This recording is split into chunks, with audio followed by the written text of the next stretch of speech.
वास्तोष्पते नमस्तेऽस्तु भूषय्यानिरतः प्रभो मद्गृहे धनधान्यादिसमृद्धिम् कुरु सर्वदा। ఓం శ్రీ గురుభ్యో నమః. శ్రీ సాయి గృహవాస్తు వీక్షిస్తున్నటువంటి మీ అందరూ కూడాను సాయినాథుని ఆశీస్సులు ఎలవెల్లి ఉండాలని కోరుకుంటూ మీ శ్రీరాభిలాష్ బేవి రమణాచారి. ఈరోజు నేను వాస్తుకు సంబంధించినటువంటి అంశాల్లో మనకి ఈనాటి కూడాను సెప్టిక్ ట్యాంక్ గృహానికి ఎక్కడ తీసుకోవాలి అనేటటువంటి సందేహం ఇంకా ఉంది. అది ఎలా ఉందంటే, సెప్టిక్ ట్యాంక్ అనేటటువంటిది శాస్త్రపరంగా నైరుతిలో తీయకూడదు, ఈశాన్యంలో తీయకూడదు. అది అందరికీ తెలిసినటువంటి విషయం. ఇక తీయవలసిన చోట్లు ఏ దిక్కుల్లో తీయాలంటే తూర్పు ఆగ్నేయంలో కానీ ఉత్తర వాయువులో కానీ సెప్టిక్ ట్యాంక్ తీసుకోవాలని మనకు తెలుస్తుంది, అందరికీ తెలిసినటువంటి విషయం ఇది కూడా.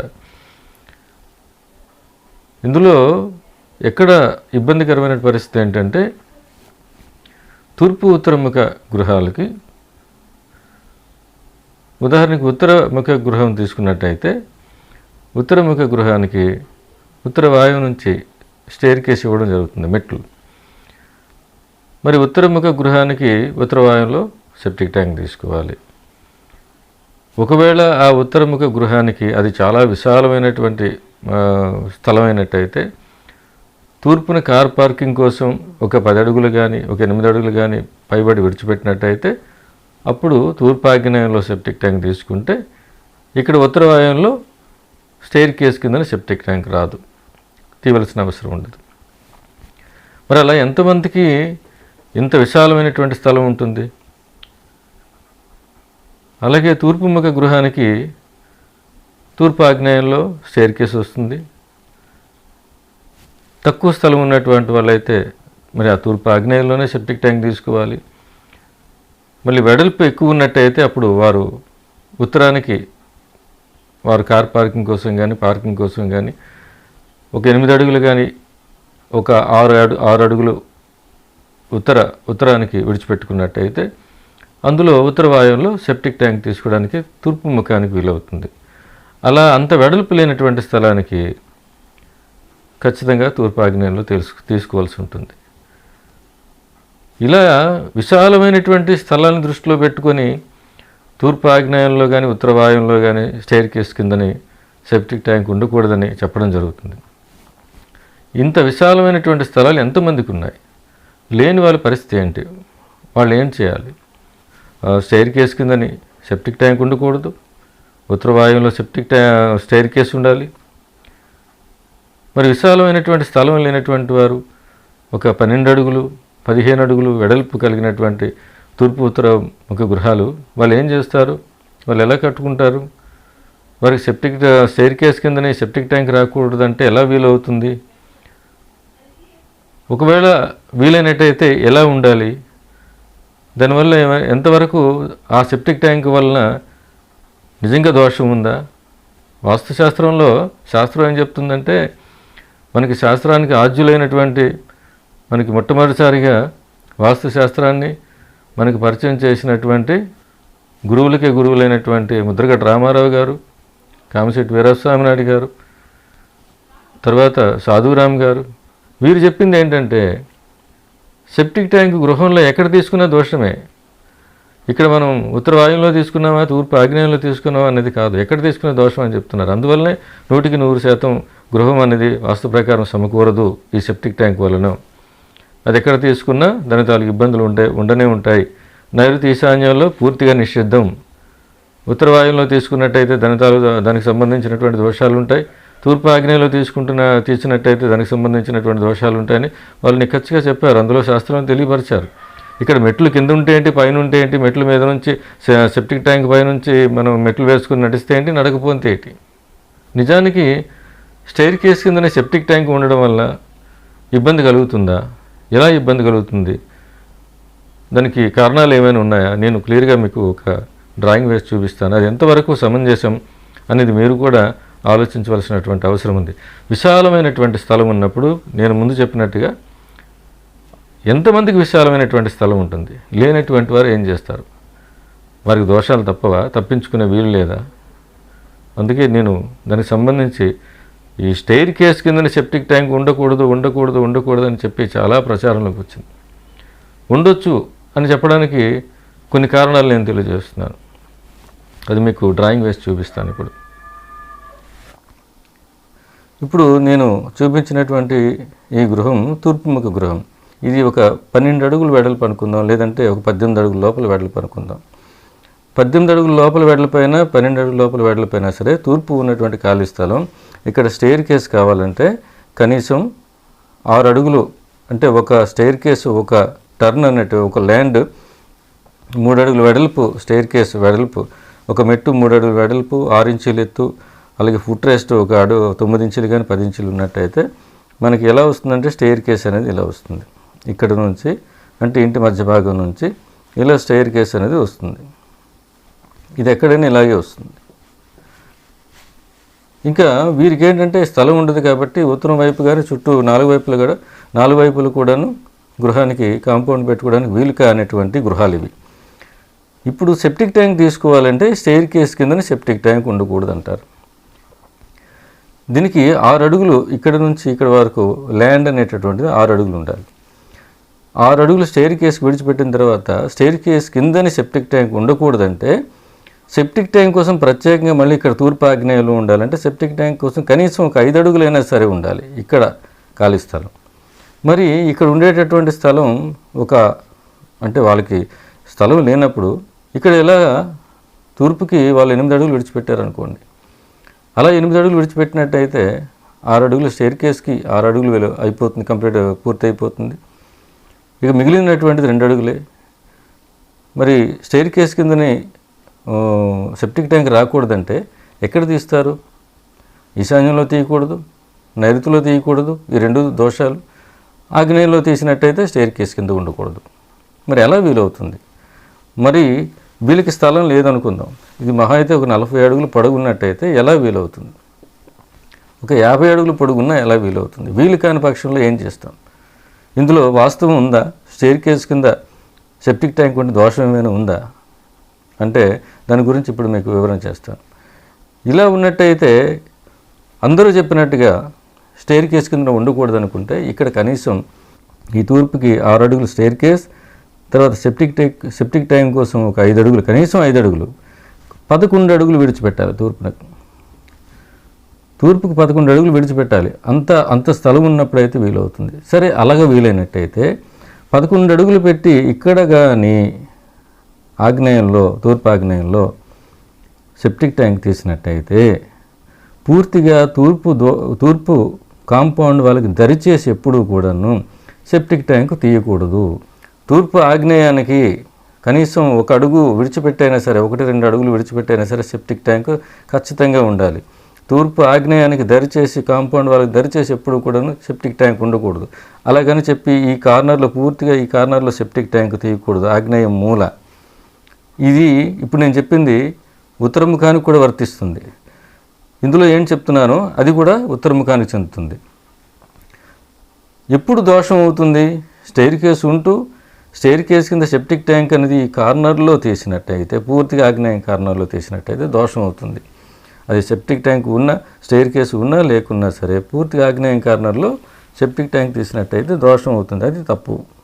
మరి ఇక పూర్తిగా సెప్టిక్ ట్యాంక్ స్టెయిర్ కేస్ కింద ఉండకూడదంటే ప్రత్యేకించి 11 అడుగులు 12 అడుగులు ఉన్నప్పుడు మాత్రమే ఇక్కడ 5 అడుగులు సెప్టిక్ ట్యాంక్ కోసం విడిచిపెట్టిన తర్వాత మళ్ళీ 1 అడుగు కానీ 2 అడుగులు విడిచిపెట్టి కాంపౌండ్ వాళ్ళు ఉండాలంటే ఇక్కడ 12 అడుగులు ఉండాలి. ఒక తూర్పు భాగానికి 12 అడుగులు విడిచిపెట్టినట్టయితే వారు గృహం ఎంత ఉండాలి? కనీసం 60 అడుగులు 70 అడుగులు పైన ఉన్నప్పుడు మాత్రమే ఇలాంటి వీలు అవుతుంది. మరి ఇప్పుడు సెప్టిక్ ట్యాంక్ స్టెయిర్ కేస్ కిందన పెడితే ఏమవుతుంది? దానివల్ల ఏమైనా దోషం ఉందంటే నేను లేదని చెప్తాను. ఎందుకు చెప్తానంటే, ఉదాహరణకి ఇప్పుడు మనం అసలు సెప్టిక్ ట్యాంక్ ఏంటి? అసలు శాస్త్రవేత్తలు చెప్తున్నది ఏంటంటే, నేను ఇంతకుముందు చెప్పినట్టు సెప్టిక్ ట్యాంక్ ఎక్కడున్నా దోషమే. ఇక్కడ ఆగ్నేయంలో ఉండినా దోషమే, ఇక్కడ ఉత్తర వాయువులో ఉండినా దోషమే. ఇది శాస్త్రం చెప్తుంది. ఆ దోషాన్ని ఎవరూ తప్పించలేరు. స్టెయిర్ కేసు సెప్టిక్ ట్యాంక్ పైనుంచి స్టెయిర్ కేసు వెళ్ళినా వెళ్ళకపోయినా ఎక్కడున్నా సరే దాని తాలూకు పర్సెంటేజ్ అనేది ఒక 20-30% అనేది వాస్తు దోషం అనేది ఉంటుంది. దాని తాలూకు ఫలితాలు అనేవి ఉంటాయి. కాబట్టి మనకి 100% వాస్తు అనేది వీలు కాదు. ఇప్పుడు స్టెయిర్ కేస్ కిందని సెప్టిక్ ట్యాంక్ ఉండినా కూడాను దానివల్ల ఇబ్బంది లేదు అని నేను ఎందుకు చెప్తున్నానంటే, అసలు సెప్టిక్ ట్యాంక్ ఏంటిది, సెప్టిక్ ట్యాంక్ ఎక్కడి నుంచి వచ్చింది, ఇందులో ఉండేటటువంటి పదార్థం ఏంటి? మన గృహం నుంచి మన నుంచి వచ్చినటువంటి మలిన పదార్థం ఇక్కడ సెప్టిక్ ట్యాంక్లో చేరుతుంది. మరి అది దోషం అయితే ఈ తూర్పు వైపు ఉన్నటువంటి రోడ్డుకి మన ఇంటికి దరిచేసి కాలువలు చాలా వరకు ఉంటాయి. ప్రతి ఇంచుమించుగా ఎక్కువ శాతం మన ఇంటి ముందు నుంచి కాలువలు వెళ్తుంటాయి, పెద్ద పెద్ద కాలువలు వెళ్తుంటాయి. ఊరు కాలువ అంతా కూడా, ఊరు నీరంతా కూడా వెళ్తుంది. ఊరిలో అంటే అన్ని గృహాల తాలూకు చెత్త, ఆ మురికి, ఆ మలిన పదార్థాలన్నీ కూడాను మన గృహం ముందు నుంచి వెళ్తుంటాయి. ఇది చాలా పెద్ద సెప్టిక్ ట్యాంకు. ఇది కాలువ అంటారు, కానీ ఒక విధంగా చెప్పాలంటే మన గృహానికి గేటు ముందు ఉన్నటువంటి కాలువ ఏదైతే ఉందో, మన ఇంటి లోపల పెట్టుకున్నటువంటి ఆగ్నేయంలో ఉండే సెప్టిక్ ట్యాంక్ కంటే ఇది చాలా పెద్ద సెప్టిక్ ట్యాంక్ అంటాను నేను. ఎందుకంటే ఇదైతే మన ఒక్కరిదే, ఇది ఊరందరిది. మరి దీన్ని ఏం చేస్తున్నాం మనం? గేటు తీయగానే దీనిపైనుంచి ఇక్కడ మనం ఒక ర్యాంప్లా వేసుకుని దాటుకుంటూ బయటకు వెళ్తున్నాం. మార్గానికి బయటికి శుభకార్యాలకు వెళ్తున్నాం, ఏదైనా ఒక కార్యక్రమానికి, వ్యాపారానికి కానీ ఉద్యోగానికి కానీ ఈ పెద్ద సెప్టిక్ ట్యాంక్, ఈ కాలువ అనే సెప్టిక్ ట్యాంక్ దాటుకుంటూ వెళ్తున్నాం. ఒక్కొక్కసారి పెద్ద పెద్ద వర్షాలు పడినప్పుడు మన ఇంటి ముందు నీరు నిలబడిపోతుంది, స్టోర్ స్టక్ అయిపోతుంది. అది కూడా సెప్టిక్ ట్యాంకే కదా, అది కూడా చెడు పదార్థమే కదా. ఆ చెడు పదార్థం నుంచి నడిచినప్పుడు కూడా దోషమే కదా, తప్పే కదా. అది తప్పు కాదని ఎలా అంటాను నేనైతే మాత్రం అది కూడా తప్పే అంటాను. ఇదైతే మాత్రం ఈ సెప్టిక్ ట్యాంకు స్టెయిర్ కేస్ ఉండినట్టయితే, స్టెయిర్ కేస్ కిందన ఏర్పాటు చేసుకున్నట్టయితే దానిపైన నడిచే పరిస్థితి ఉండదు. స్టెయిర్ కేస్ కిందనైతే, స్టెయిర్ కేస్ కిందనే కాకుండా స్టెయిర్ కేస్ కింద ఉండకూడదు, దాన్ని తప్పించాలి, దానిపైనుంచి నడకూడదు అని అంటే ఇక్కడ కూడా మనం నడకూడదు. ఈ తూర్పు ఏదైతే ఈశాన్యంలో గేట్ ఉందో ఆ కాలువ పై నుంచి నడిచిన వెళ్ళడం కూడా అది కూడా దోషమే అంటాను నేను.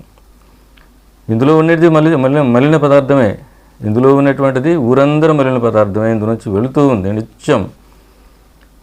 ఇది మన ఇంటి ఒక్కరిదే, ఇది ఊరందరిది. ఇది దోషమే అంటాను. ఇది దోషం అంటే ఇది అంతకంటే ఎక్కువ దోషం అని చెప్తాను. మరి దీన్ని మనం ఒప్పుకున్నప్పుడు దీన్ని ఎందుకు ఒప్పుకోవటం లేదు? దీని మీద నుంచి నడిస్తే ఏమవుతుంది? ఇది ఎక్కడి నుంచి వచ్చింది? మన లోపల నుంచి వచ్చిందే కదా. ఇక్కడ పెట్టినట్టయితే స్టెయిర్ కేస్ కిందనే ఏర్పాటు చేసుకున్నట్టయితే ఎటువంటి పరిస్థితుల్లో కూడా ఆ సెప్టిక్ ట్యాంక్ పైన నడిచే అవకాశం ఉండదు. ఎందుకంటే స్టెయిర్ కేస్ పైనుంచి ఆ స్టెయిర్ కేస్ అనేది ఇలా పైనుంచి వెళ్ళిపోతుంది, సెప్టిక్ ట్యాంక్ అనేది ఇలా కింద ఉండిపోతుంది. కాబట్టి దీనిపైన మనుషులు నడిచేటటువంటి పరిస్థితి ఉండదు. అదే బయట తీసుకున్నారనుకోండి, కొన్నిసార్లు ఇక్కడ మొక్కలు నాటుతారు, చిన్న చిన్న మొక్కలు, గార్డెన్ పెంచుతారు. అటువంటప్పుడు ఆ సెప్టిక్ ట్యాంక్ వల్ల ఇబ్బంది ఉంటుంది కదా, ఆ గార్డెన్ పెంచుకునే అవకాశం పోతుంది. ఒకవేళ అలా కాకుండా ఇంకా స్థలం ఉంది, ఇక్కడ సెప్టిక్ ట్యాంక్ పెట్టుకున్నాం అని అనుకున్నట్టయితే దాని మీద నుంచి ఏదో సందర్భంలో మనుషులు నడిచే, ఆ ఇంటి గృహస్థులే నడిచే పరిస్థితి ఉంది. మరి అది అప్పటితో దోషం అవుతుంది.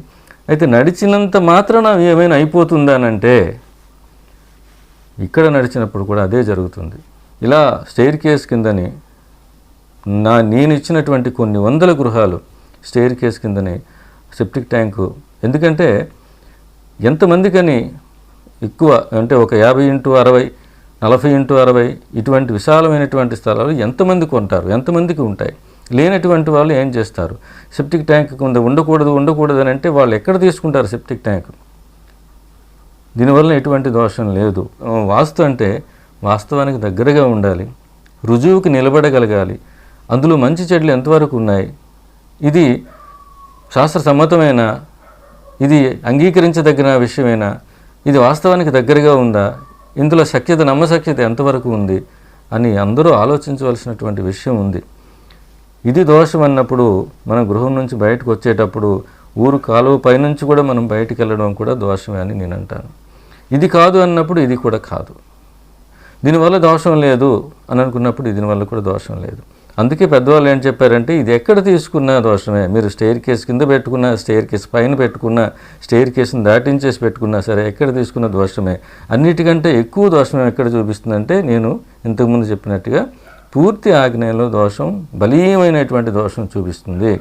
అందుకే తూర్పుకు ఈ భాగంలో గృహం వెడల్పు ఎంత ఉందో చూసుకుని తూర్పు ముఖం కానీ ఉత్తర ముఖం కానీ దానికి మధ్య భాగం 2 భాగాలుగా చేసినట్టయితే ఎట్టి పరిస్థితుల్లో కూడా ముఖద్వారానికి దగ్గరగా రాకూడదు. ఇదైతే నేను 12 అడుగులు 18 అడుగులు చెప్పాను. ఇంకా 10 అడుగులు ఇంకా చిన్న చిన్న తక్కువ వెడల్పు కలిగినటువంటి గృహాలు ఉన్నాయి. వాళ్ళ పరిస్థితి ఏంటి? అప్పుడు వాళ్ళు ఏం చేస్తారు, 3 వరుసలు మెట్లు వెళ్తాయి, వరుసలు యూ షేప్లో పైకి వెళ్తాయి. అప్పుడు కూడా సెప్టిక్ ట్యాంకు స్టేర్ కేస్ కిందనే వస్తుంది. ఇది తప్పించే విషయం కాదు. దీనివల్ల దోషం ఏం లేదు. ఇది ఏదో అయిపోతుంది అనుకోవడం అనేది, దీనివల్ల ఏదో జరిగిపోతుంది అనుకోవడం అనేది కరెక్ట్ కాదు. దాని గురించి భయపడవలసిన పని ఏం లేదు. నేను కొన్ని వందల గృహాలకి, చిన్న చిన్న గృహాలకి ఇచ్చినప్పుడు అది తప్పనిసరిగా స్టేర్ కేస్ కిందే వస్తుంది. కాకపోతే పూర్తి ఆగ్నేయ మూలను కానీ, అలాగే పూర్తి ఉత్తరం ముఖమైనట్టయితే వాయు మూల కానీ ఎప్పుడు కూడాను సెప్టిక్ ట్యాంకు ఇవ్వకూడదు. అది ప్రధానంగా గుర్తుపెట్టుకోవాల్సినటువంటి విషయం. మీరు కూడా బాగా ఆలోచించండి, ఇందులో ఎంతవరకు వాస్తవానికి దగ్గరగా ఉంది నేను చెప్పేది. కావాలంటే మీరు పరిశీలన కూడా చేయొచ్చు. ఇంకా దోషాలు ఈ ఒక్క పాయింట్నే పట్టుకొని సెప్టిక్ ట్యాంక్ అనేటటువంటిది స్టేర్ కేస్ ఉంది కాబట్టి వీళ్ళకి ఆరోగ్యం చెడిపోతుందనే పాయింట్ పట్టుకోవడం అనేది అది కరెక్ట్ కాదు. సెప్టిక్ ట్యాంక్ వలన ఎలాగా దోషం ఉంటుంది. నేను చెప్పాను ఇంతకుముందు చెప్పినట్టుగా వాయువులో ఉన్న అగ్నిలో దోషం ఉంటుంది. దాన్ని విడిచిపెట్టవలసిందే. మిగతా దోషాలు ఏమైనా ఉన్నాయా, అనారోగ్యానికి కానీ ఆర్థిక నష్టానికి కానీ మిగతా దోషాలు ఏమైనా ఉన్నాయా అని చెప్పి అవి పరిశీలన చేసి వాటికి నివారణ అనేది మనం చేసుకోవాల్సినటువంటి అవసరం ఉంది. ఇప్పటివరకు ఈ వీడియో వీక్షించినటువంటి మీ అందరికీ కూడాను సాయినాథ్ శిష్యులు దండిగా ఉండాలని కోరుకుంటూ మీ శ్రావలేష్ బి. రమణాచారి. ఓం శ్రీ సాయిరామ్.